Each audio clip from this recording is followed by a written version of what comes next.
ভোটের আরও খবর জানাতে সরাসরি যুক্ত হচ্ছেন রাজশাহী বিভাগীয় প্রতিনিধি বদরুল হাসান লিটন। লিটন, রাজশাহী নির্বাচনের হালচাল কি? প্রতীক বরাদ্দ কতদূর? জি, সুকান্ত, আমি এখন দাঁড়িয়ে আছি রাজশাহী জেলা প্রশাসকের সম্মেলন কক্ষে। এখানে কিন্তু প্রতীক বরাদ্দের কার্যক্রম শুরু হয়েছে বেলা 10:30টার দিকে। এখানে কিন্তু সব প্রার্থী এখানে উপস্থিত হয়েছেন প্রতীক নেওয়ার জন্য। রয়েছে রিটার্নিং অফিসার সহ নির্বাচনী কর্মকর্তারা। এখানে রাজশাহী 6টি আসনে 29 জন প্রার্থী রয়েছে। এর মধ্যে 26 জন দলীয় প্রার্থী এবং 3 জন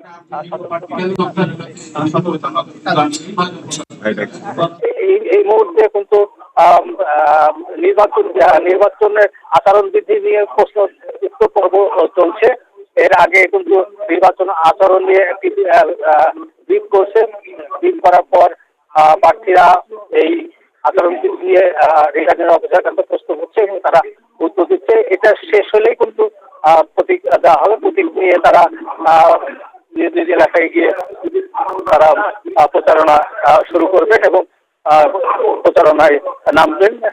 এই ছিল রাজশাহী নির্বাচনের সর্বশেষ পরিস্থিতি। সুকান্ত।